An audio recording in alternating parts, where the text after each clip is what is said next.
SmackDown took place in Atlanta, Georgia tonight, and you start the show off with the hometown boy, Xavier Woods from Atlanta, with Kofi Kingston and Big E as a New Day, taking on Randy Orton, Dash Wilder, and Scott Dawson. These guys are basically like a new version of Evolution. And I'm not a big fan, or not Evolution, Legacy. I was thinking Legacy. Orton, Cody Rhodes, and Ted DiBiase. They were a decent faction, I thought. I think that's what they're trying to recreate, and Revival just isn't. They're not doing it well. I don't see them. I just find the guys extremely boring. You know, in NXT, the thing with Revival is they were fantastic in NXT. Everyone loved them in NXT. They were the best heel tag team for a while there, but they had great teams to play off of. They had a great feud with Johnny Gargano and Tommaso Ciampa. That's where they really made their name. They had great feuds. They had great faces to work off of. Here it just doesn't really work. So I think the New Day is really stale because Kofi's title reign has flopped badly. And the thing is, they're boring heels to a lot of people. They just haven't cut it. I find the guys very boring, and it's just not working. The main roster run has been a flop. So the match ends. You have Kofi Kingston hit this Trouble in Paradise onto Scott Dawson for the 3 count, so the New Day wins. And then after the match, Brock Lesnar's music plays, and there we go. It's Brock and Kofi on Fox. That's all I thought.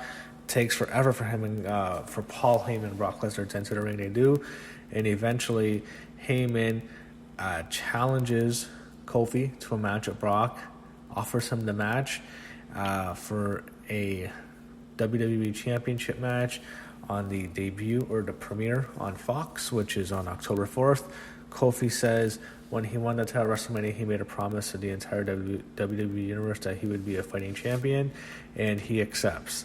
Brock offers his hand, and then he immediately tricks him, goes and he hits an F5 right away, destroys Kofi, and hopefully destroys him in 2 weeks. I can only hope Brock wins the belt. Kofi's run's been horrible. So they show what happened with Shane and KO last week. You have Kayla Braxton backstage with Sasha Banks and Bayley, and it's an average promo. I saw Sasha's Chronicle documentary. I'm going to review that soon, and it's going to be up soon on my channel, so be on the lookout for that. And Sasha is going to face Charlotte tonight, so renewed rivalry. I'm sure Sasha's probably going to get squashed. She was Charlotte's bitch like 3 years ago. She lost every single big match to Charlotte, but we'll see how they do it this time. They show highlights of Roman Reigns and Eric Rowan, and they go to a backstage segment with Michael Cole and Eric Rowan, and this sucked. This was not good. Rowan was doing really well, but this here was fucking horrible. This just did not click at all. It was just a very awkward segment. Rowan just did not come off well here at all. I just thought, when they had Cole trying to ask him about Harper, and I thought this was the bad Rowan.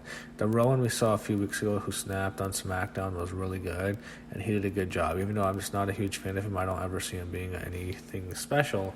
It was definitely his best moment on the main roster as a single star without question. Here, he's already starting to lose some steam. Yeah, this was not good. He asked him why he turned on Daniel Bryan, and he says he will never be disrespected by him again. So Sami Zayn comes out, and so I'll fall asleep. I'm just annoyed by Sami. He just sucks. He is a great wrestler, but he looks like shit. He has orange hair and orange beard. He's not in great shape.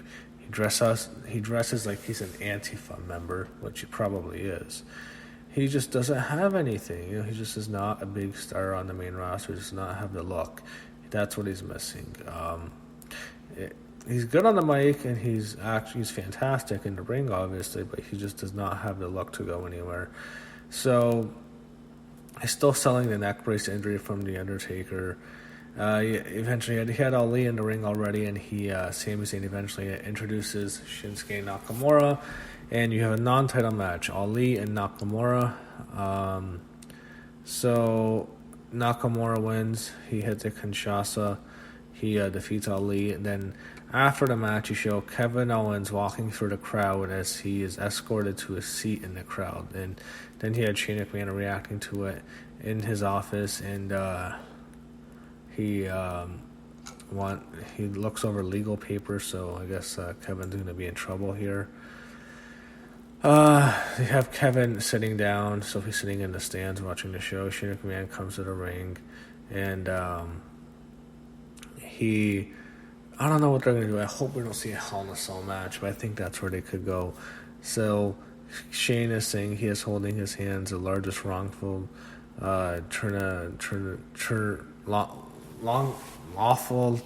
wrongful termination lawsuit in history. Shane says if Kevin wins, he will be rewarded $25 million. Shane says Kevin is swimming where he shouldn't be swimming. Kevin says if Shane wants to talk to him, shut the hell up. He cuts a long promo. He says he was not being insubordinate. He says Shane held that fine over his head for weeks. He says he swallowed his pride and did what Shane wanted to do. He tried to help Shane, but Chad Gable helped Shane beat Chad Gable, but Shane still lost. And he says you tapped out. He says you tried to take away my career, and that did not work. He says you tried to talk to Shane and help him, and now he wants to hurt Shane. He will hit Shane where it hurts the most, in his wallet and his pride. This is more about money. Kevin says when he has a case, and Shane knows that if Kevin tells Shane it is not taking millions from you, but there's another clause in there. Kevin says when he wins, he will come back here and stand in the middle of the ring and say, Shane McMahon, you're fired. Well, we all hope so. They show Daniel Bryan in the back getting ready. They show Charlotte Flair backstage with Ric Flair there, so Ric's there. You have an AOP video package, the same one that aired on Raw. And now you have Offset. He's a rapper. He comes into the ring, and he introduces Charlotte Flair. And I thought he was going to do something with Ric Flair. He's the guy who sang the Ric Flair drip. Ric Flair go, woo on a bitch. That's who sings it. But he introduces Charlotte. Charlotte comes out. Then Sasha Banks comes out. And they have a very good matchup here. Sasha has been doing really well. She's been working her ass off ever since she came back. She had a very good matchup with Charlotte here. They always have really good chemistry together. They click, the two of them. They really do. If you have a match in which Bayley was involved, she would get involved. And he had a cool double moonsault spot where Charlotte takes out both Sasha and Bayley. Good moonsault by Charlotte this time. If she's going to do a moonsault, just do the one to the outside. Please do not do the one into the ring. It looks horrible because she's so tall it's hard to land. I don't know. It does not work. What happens is she has Sasha in trouble. She gets Sasha into figure eight. Bayley is down, but Bayley eventually runs into the ring, stops it, and gets Sasha disqualified. So Charlotte wins. She beats Sasha again. She wins by DQ. And then Sasha and Bayley attack Charlotte. But then you have, not Becky Lynch. I'm not expecting Becky Lynch, but you have Carmella. Carmella. Who the hell cares about Carmella? We thought for sure it'd be Becky. It's not Becky. It's Mella. She destroys Sasha Banks. And it was strange because they're playing up Bayley's close relationship with Carmella and how they're both friends in real life.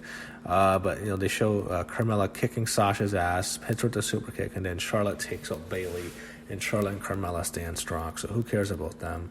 But that's how they did that. The whole Baron Corbin stuff. Chad Gable destroyed their crown. That was good. So yeah, I'm not gonna mention. I don't care about that.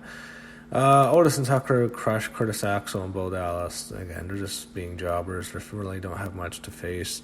I wish they had better competition. So main event segments, Daniel Bryan. He's out, and he is talking about what happened with Roman Reigns. He's ripping into Rowan. He is unhappy with him. He is unhappy with Rowan's actions. Eventually, Rowan makes his way to the stage. He tells him to stop. And he says he will not be disrespected. Daniel Bryan says, if you're disrespected, why don't you do something about it? Luke Harper comes out and he attacks Daniel Bryan, and him and Harper beat him down. And of course, the big dog, Roman Reigns, out for the save. He fights them off. He fights down Harper and Rowan, but Harper takes down Rowan with a big boot. And then what happens is you have a whole bunch of security guards. And Harper and Rowan destroy the security guards. They rip off the mats, and they give one of them a body slam. They destroy Roman Reigns, destroy Daniel Bryan. Rowan does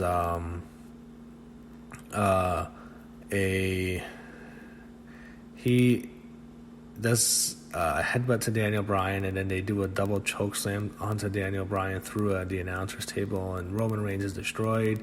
They're both mad, and Roman says he will not be disrespected. They will not be disrespected, and that's how the show ended. It was what it was. I enjoyed Raw more. I just thought SmackDown was okay this week, and 2 weeks from now, actually not 2 weeks from now, a little over 2 weeks from now is the debut on Fox. And next week, the final episode on USA.